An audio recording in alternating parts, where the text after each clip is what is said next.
کبھی ہمارا کردار لوگوں کو زندگی کی راہیں دکھایا کرتا تھا، آج ہمیں دیکھ کے لوگ دین سے بدزن ہوتے چلے جا رہے ہیں۔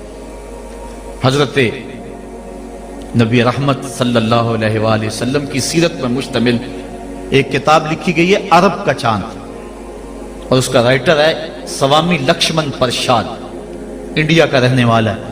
اس نے حضور کی سیرت پر 200-250 صفحات پر مشتمل کتاب لکھی۔ بچپن میں میری نظر سے بھی گزری، بڑے ذوق سے اس کو پڑھا تھا۔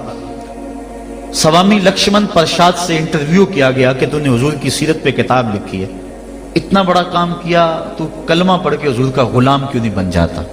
جس انداز سے تو نے محبت کے موتی بکھیرے ہیں اور الفتوں کے پھول اس کتاب میں تو نے اگائے ہیں، تو کیوں نہیں کلمہ پڑھ کے حضور کا غلام بن جاتا؟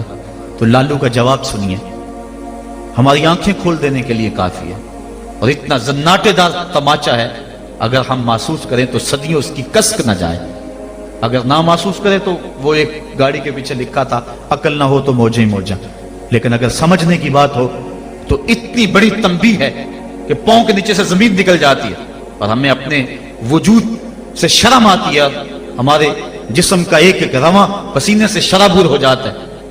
سوامی لکشمن پرشاد نے جواب دیا، کہا جب میں حضور کی سیرت لکھنے بیٹھا، بڑی بڑی امہات کتب سیر کو پڑھا، اور اس کے نتیجے میں نے یہ کتاب تیار کی ہے۔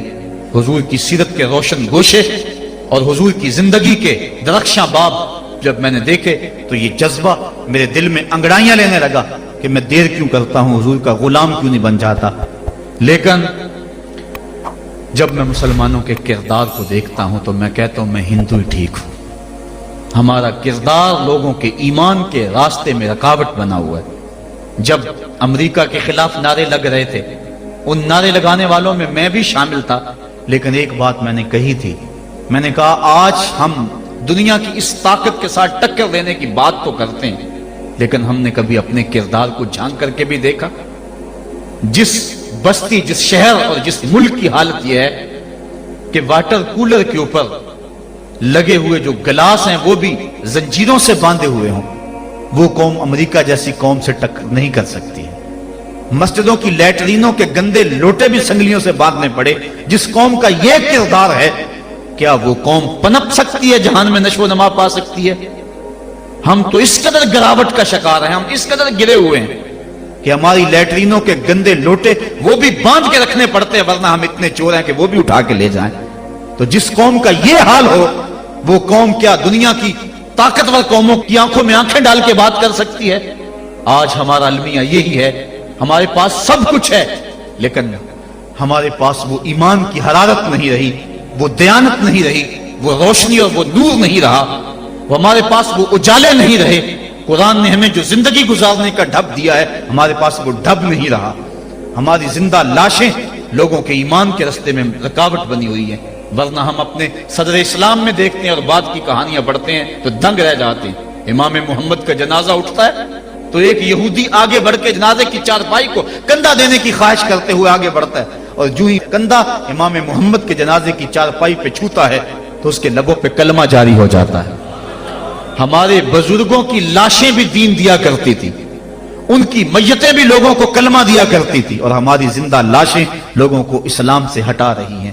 میں نے اور آپ نے اپنے رویے کو دیکھنا ہے، اپنے عمل پہ غور کرنا ہے، علماء نے اپنے منصب کو دیکھنا ہے، جو صوفیاء اعظام ہیں، مشائخ ہیں، انہوں نے اپنے منصب کو دیکھنا ہے، اور جو عوام ہیں انہوں نے اپنے منصب کو دیکھنا ہے۔ تیرے صوفے ہیں فرنگی، تیرے کالی ہیں ایرانی، خون کے آنسو رلاتی ہے جوانوں کی تن آسانی، ہر کوئی مست مئے ذوق تن آسانی ہے۔ تم مسلمان ہو یہ انداز مسلمانی ہے، حیدری فقر ہے نئے دولت عثمانی ہے، تم کو اسلاف سے کیا نسبت روحانی ہے، وہ معزز تھے زمانے میں مسلمان ہو کر، تم خار ہوئے ہو تارک قرآن ہو کر۔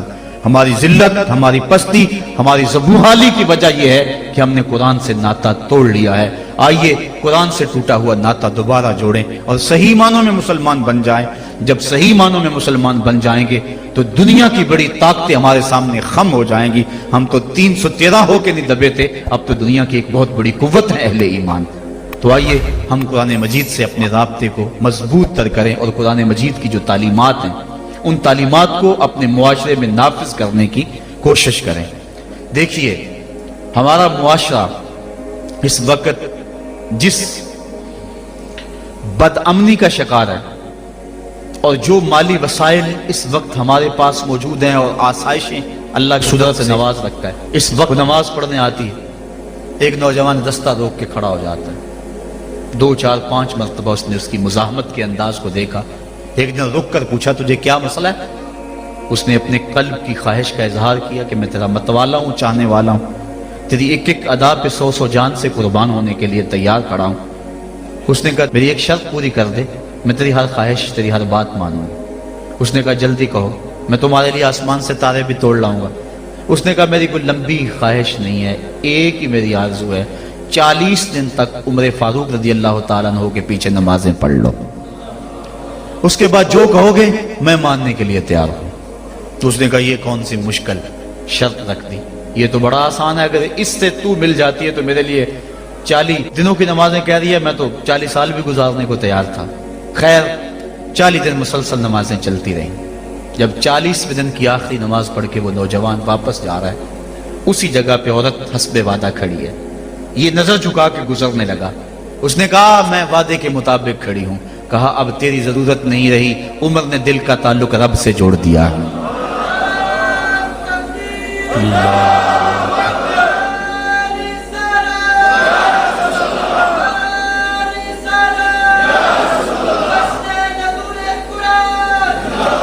اگر ہم 40 سال ہمارے پیچھے لوگ نمازیں پڑھتے رہیں اور ان میں تبدیلی نہ آئے تو پھر ہمیں سوچنا چاہیے نا، مجھے سوچنا چاہیے کہ 40 سال ہو گئے ایک بندہ میرے پیچھے نماز پڑھا اور اس میں تبدیلی نہیں آ رہی، 40 دن نماز پڑھی، قرآن دل سے نکلا اور زبان کے ذریعے سے دل میں پیوست ہو گیا، دل کی دنیا بدل گئی۔ کاش کہ وہ لوگ دوبارہ منصہ شہود پہ آ جائیں اور وہ لوگ دوبارہ مسلوں کی زینت بن جائیں، جن کے لبوں سے قرآن جب نکلتا ہے تو فرشتے بھی آفرین آفرین کرتے ہیں، اور قرآن دلوں پہ اثر کرتا ہے اور دلوں کے زنگ اترتے ہیں اور روحوں کو قرار ملتا ہے۔